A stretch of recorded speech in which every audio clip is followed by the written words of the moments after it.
Flos Carmeli, vitis florigera, splendor celi, Virgo puerpera.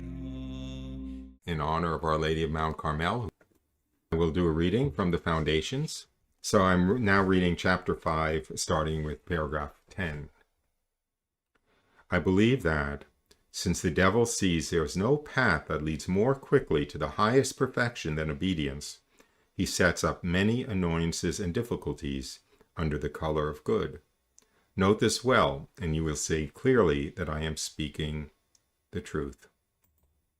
The highest perfection, obviously, does not consist in interior delights or in great raptures, or in visions, or in the spirit of prophecy, but in having our will so much in conformity with God's will, that there's nothing we know He wills that we do not want with all our desire, and in accepting the bitter as happily as we do the delightful, when we know that His Majesty desires it. I'll repeat that.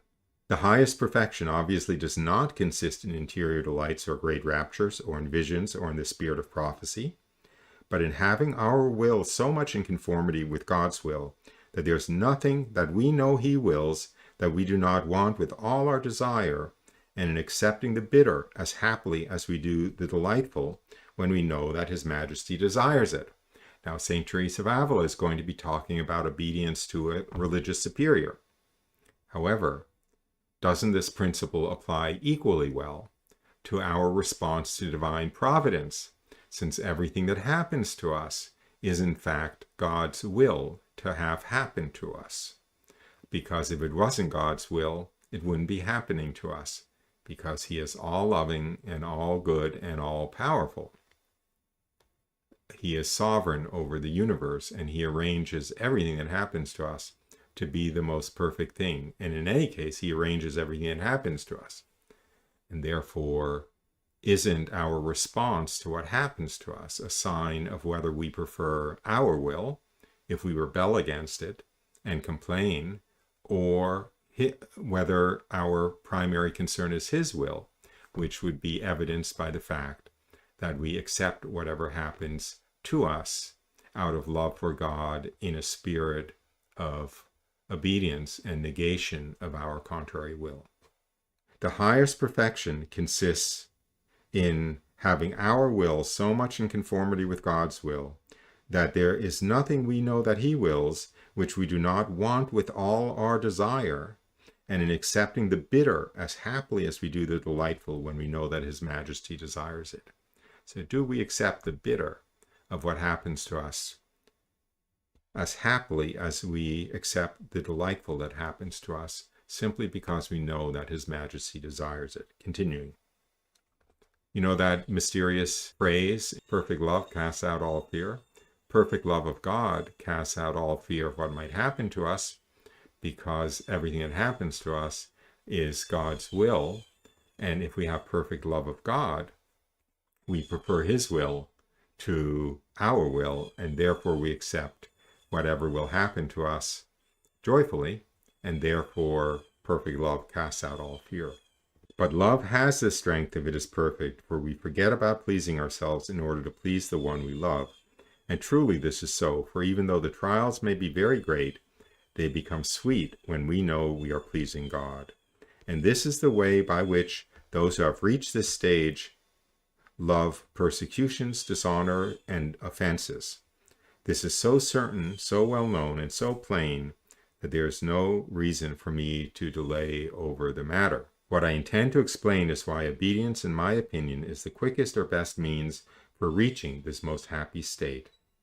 The reason is that since we are by no means lords of our own will in such a way that we can employ it purely and simply in God, obedience is the true path for subjecting it to reason. For this subjection is not accomplished by means of good reasons. Human nature and self-love can find so many of them that we would never arrive at the goal, and often the most reasonable thing seems to us foolish if it is not to our advantage. We don't like things that happen to us if they are unpleasant because of our self-love and our ability to rationalize to come to the conclusion that what we want must be what is best for us. What we want is usually not what is best for us. And God knows that. And sometimes He is so good as to arrange for circumstances to bring us something we really don't want because it is the best for us. And if we had perfect love of God and confidence in His love for us and confidence in His sovereignty over us and in His control of our destiny, all things work together for the good for those who love God, we would accept with as much peace the unpleasant things that happen to us as the pleasant things that happen to us. Of course, we don't, because we prefer our will to God's will.